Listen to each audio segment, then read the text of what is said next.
we better introduce ourselves. Go on, you go first. Right, I'm Jodie, and I'm here, Cardiff and Vale, and hopefully an independent one for everywhere else. And my name's Gail John. I'm Jodie's friend. Jodie, tell me about trauma.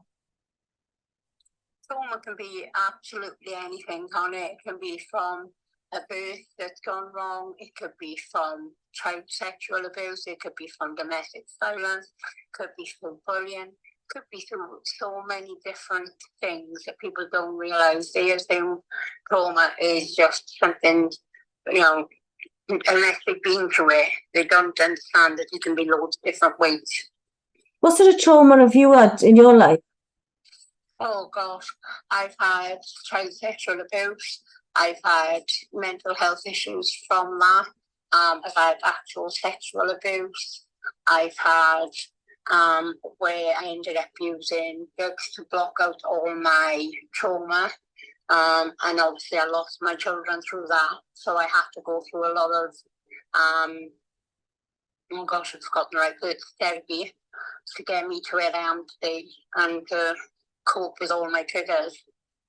That's the thing. There's so many people who are being traumatized by the local authorities, having their children removed, and what we know as well that some of them are having them wrongfully removed, on the basis of FII, fabricated induced illness, where they bring in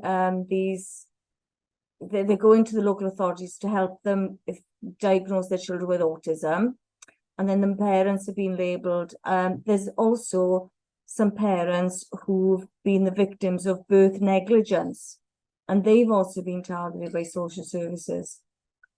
Yeah, I actually know of people that are so scared to actually go to the doctors to get their children diagnosed.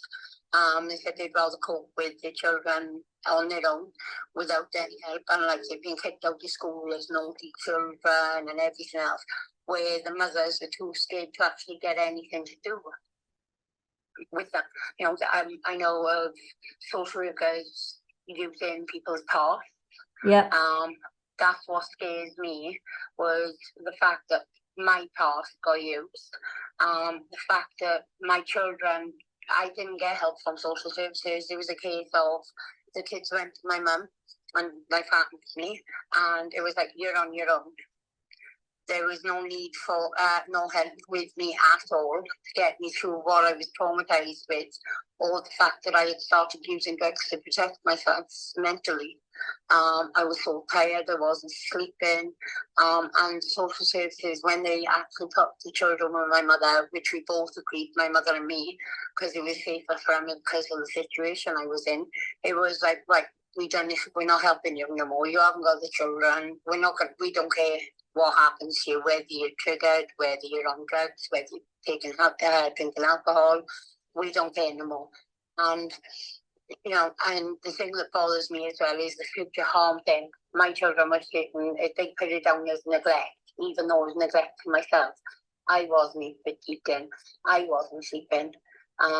My children still had everything, but because of myself, it was a case of future harm. I know of people that have had all their children taken because of this crystal ball method, and it's cruel because it's re-traumatizing people. They're saying because people have been abused or because people have had traumatic experiences, they're going to put their children through it, and I think that's so cruel because it's like punishing them all over again. Yeah, and there's some become adults. They are now they've been through the system themselves, and then they are ended up getting targeted through no fault of their own, just because they were in the care system themselves. Some of them get kicked out of the care system soon as they turn a certain age. It's like, they don't even help them, and you think, wow. And then they wonder then when these girls getting pregnant and they're in maternity and things, they're not trusting of people, so they're putting it down to their past. They're thinking that, it's history repeating itself. But no, it's not history repeating itself. It's they're scared to speak out because of what they've already done to them. They know the reasons why they're taken away from their parents. Yeah. You know, and that's what scares them the most. When they're hearing people being taken for what happened in the past to their parents, they don't want to speak out. Some of them are not even admitting who the fathers of their children because of what their fathers been through. And, you know, they're not even taking them to appointments, the scans and things like that. But they're too scared of their names being brought up. I mean, you're doing an amazing work in your community, and I know that you're always looking to help people. So you're like awesome, Jodie, like full respect to you, because you've managed to turn a lot of the pain that's been done to you into power, to empower other people, you know. And like you're awesome, you're really awesome, you know. No, you are, and you're an honest person. You know, you're an honest person, and the thing is, triggers are so real as well.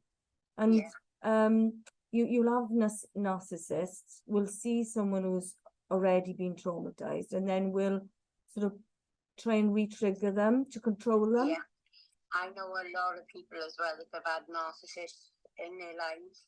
I've helped quite a few get away from them. But I've also seen that the narcissists that come in because they've used past life mine. They've gone, oh, I'll protect you, that'll never happen with me. You know, and that's happened to me with all different things, with sexual abuse, the domestic abuse. You know, I've always been at the stage, like I'm lucky at the moment. I got a fantastic husband, you know, we've had our ups and downs. But he's never been one of the ones to come in and say, oh, I'll protect you. And then leave me in a hole, you know, where I'm not protected. We've split in the past, but he's never left me in a situation where he ever thought me and my children were unprotected. Yeah, he's a good friend. You know, you're friends at the end of the day, and you know, you look, you watch each other's back. Yeah, everybody makes mistakes. You know, we grew together through. Like he understands my triggers. Recently, I was triggered. You know, I was photographed with a paedophile, and it did trigger me because obviously what I've been through.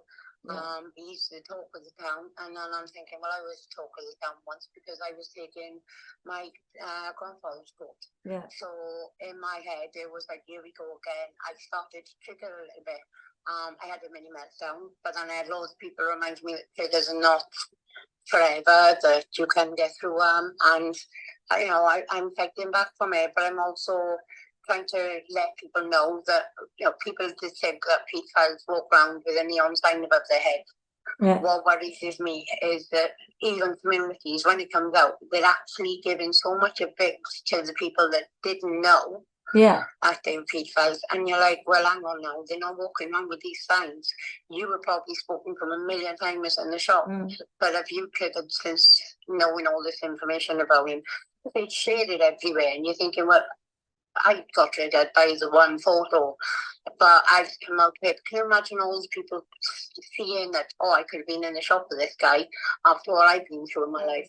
It re-triggers and re-traumatizes people, and trauma needs to be, everyone worldwide needs to know that, you know, I know of police going into hospitals and they're going to see someone, but they're scaring half the people.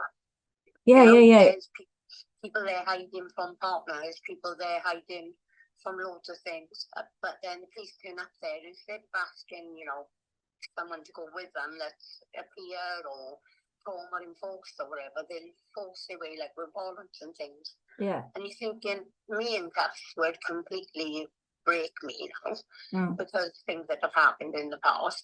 But if they was to come and ask me to go to the police station to ID, you know, there'd be no triggers, nothing. I wouldn't be thinking, oh, I'm going to be buckled up, my wrists are going to be broken, or, you know, or half the other sort of stories I know because of trauma. And I believe trauma enforcement needs to be everywhere, you know, kids in school. You know, I work with the homeless and I work with people on substances and things. And it is so really well to see them actually be treated as human, treated as their problems are actually a good thing for them. Yeah. I mean, trauma-informed practices are needed in hospitals, in school, yeah, as you say, in all public services. Anyone who deals with human beings needs to know about trauma. And you know, they say about children, you know, that some, you know, bad behavior, well, it's seen as like labeled as bad behavior, but it's communication, you know, that they're communicating that there's something not right. Now, you know, what does trauma and traumatic mean? Now, Van der Kolk, who has written a book, The Body Keeps the Score, amazing book. I think I read it in about a night, 2 nights. It's awesome. If anybody, you know, was looking for a really good book to read, Van der Kolk, 2014, The Body Keeps the Score. It's an amazing book. It explains really about the effects of trauma. And thing is, trauma is so different for everyone. It depends on the age that a traumatic event took place. Also, as well, about protective people in your life. If you've had, say, a car accident and you haven't had somebody to talk to after it, you know, or something traumatic then happens after it, you know, it can prolong the trauma. So there's so many factors that need to be considered as well. You know, but you yeah. When you say about someone being in an accident, if they've got no one there to help them, say they're having flashbacks or anything traumatic, plus they've been given painkillers off the doctor that are super strong, within 3 days they need those painkillers. So not only have you got a problem then of them feeling isolated, they can't speak to people through their trauma, we've also got an addiction given to them through the doctors with painkillers, which is another thing that, you know, is being left alone with that and being left alone with trauma has its effects as well. Do you know something? I went on this course maybe, oh gosh, must have been about 3-4 years ago, it was before the COVID.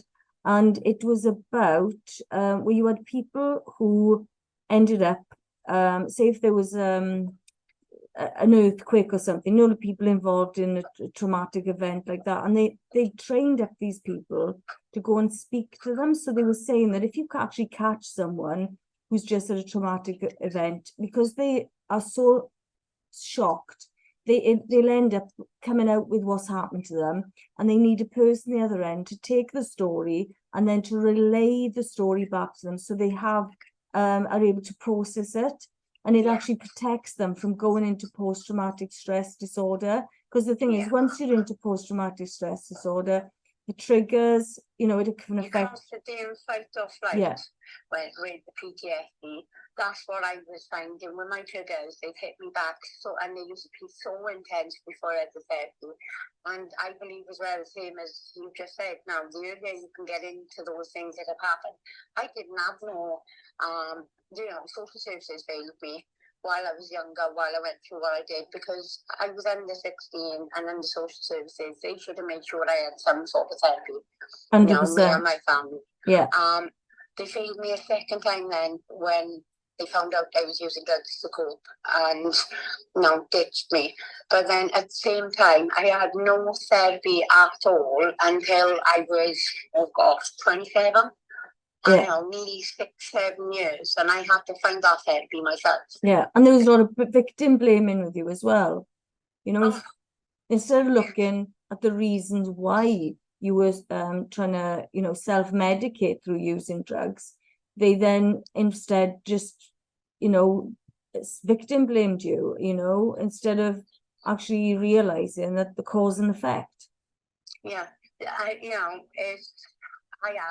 it was the way I was dressed. It was the way I was, you know. And when you're growing up, like, I know a lot of people have happened to that hide their bodies away, stay away from people.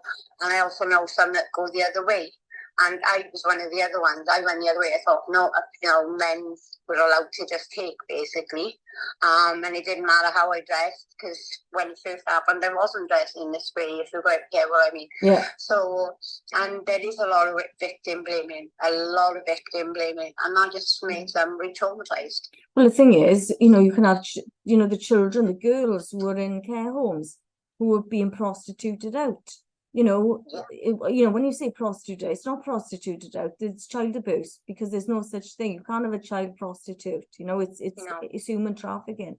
But again, you know, even police officers would call in these girls prostitutes, again, victim blaming, it's not, you know, you can't have child prostitute. It is, in fact, child abuse, human trafficking, you know, and exploitation of children. Now, I know a lot of people that do the hunting side of it, and I am so glad that the court have finally treated it that when the people that are acting like decoys are actually seen as potential real children in court now. yeah, Because the police were, you know, they were doing all this good work, even though the exposing on Facebook and Yeah. live on things is doing a brilliant job. They were still getting thrown out in court because of, you know, Yeah. admissible evidence because it was a fake child. yeah. Yet that person they met didn't know they were meeting a fake child. Well, it's, the Yeah. police are doing it now, though. I mean, Yeah. you know, if you look at some of the, you know, the people in prison, a lot of them have been targeted by police officers undercover as pretend to be children. Yeah. But I mean, you know, Van der Kolk, he describes trauma as being a current imprint of the pain and horror and the fear living inside of people, because it's, if the trauma isn't dealt with or processed, it just it's under the surface. So any little trigger, and then you can have a response that looks a little bit over the top, but it's not. It's just a clue, isn't it, that there's unprocessed trauma. Now we got the DSM-5, which is the diagnostic manual, the psychiatric manual. It's the definition of trauma requires actual or threatened death, serious injury, or sexual violence. But of course, when somebody is frightened, you know, it's a lot of it's fear-based as well. Because I mean, I know someone who was in prison and he witnessed a murder and he couldn't run, he couldn't act, you know, you mentioned about fight, flight, freeze. He couldn't, exercise any of those trauma responses because he was in prison. He couldn't run, you know, he couldn't fight because if he basically done anything, he'd risk dying himself. And he ended up going into post-traumatic stress disorder because of these events, continual events, and it still affects his life today. You know, even though he's not in, actually happen to happen to them directly for the trauma to happen. Yeah. This is, I think people to think, because like I tell people my life story in what I do, but then I also tell them, look, that's how I dealt with it. Let's get out, you deal with it, because there is no one fit all, and they can't expect people to just be able to move on with their lives without the help to get them there. And how's it going to get them there if they keep victim blaming or keep turning around and saying, oh, it couldn't have been that bad, you know, you coped with it because you didn't tell people for 10 years. You know, hang on now, there might be reasons for about 10 years. Yeah. You know, I had a lot of reasons, you know, I had blackmail involved, but there are a lot of reasons people don't speak out. Yeah. You know, I know people that don't speak out because they've seen other people haven't been believed. Yeah. And then they're like, well, if they haven't been believed, I'm not going to be believed. Exactly. Over and over and over in their heads. Yeah. And some do, unfortunately, take their lives for it. Oh my goodness. Well, I mean, the suicide rates in Wales are really, really high. You know, at one point, I think it was 2018, 2019, you know, we had an increase in the suicides in Wales. Well, all of the other countries, you know, Scotland, England, Ireland, their suicide rates went down. Whereas Wales, I think we went up about 11%, you know. But Jodie, I was just thinking, well, do you want to put them in pairs or groups of 4? Groups of 4, and we get better. I find we get more. Okay, right. If you go into groups of 4, you know, and you can talk about some of your traumas. Yeah. In your groups of 4, can you talk about some of your traumas? We've got rules. Well, I mean, the rules, guidelines, just for respect, really. So if someone is talking about what's going on in their lives and they're sort of in the flow, please don't interrupt them, because a lot of people have been silenced. So if they're actually there opening up and trying to talk about what's happened to them, even though maybe you might think, oh yes, I want to, that's happened to me, this happened to me, you know, perhaps write a little note in your phone to keep it for later, but let the person continue to talk about what's happened to them. Otherwise, because a lot of people have ended up being silenced. And in this group, we wanted to be a safe place for everyone to express themselves and to recover their voices. Would you agree, Jodie? Yes, I would. I'm taking no. Now, I've got, if someone is talking, please don't interrupt them. It takes them courage after being silent for so long. Yeah. Because it happened in a Zoom that we were doing. Oh my goodness, it was 2 years ago when this guy, for the first time, and he's about 50 odd, he started opening up about his abuse in a care home. And he'd never ever, started feeling safe enough to express it. And we were in a Zoom, a few of us in a Zoom, and he started to just share, and a lot of us were like, whoa, because he'd never actually ever opened up about this stuff. And someone, while he was in the middle of the flow, they cut across him and said, either disagreed with what he said or said something, and you could see he then all of a sudden stopped talking. Yeah. And we don't want that. This is what we, I've always said talking helps. The therapy I had, they taught me to speak with my hands and try instead of being quiet, trying to speak. Yeah. And obviously that's how I'm so much better when I'm speaking now. Yeah. And I'm so grateful for it. And it is, when you're trying to speak about it, that's why I always get my thoughts out the way, because I go, right, at least then they know I ain't going to interrupt and go, oh, this, that happened to me or whatever, because they know it out the way. Yeah. And that is a massive thing, you're right.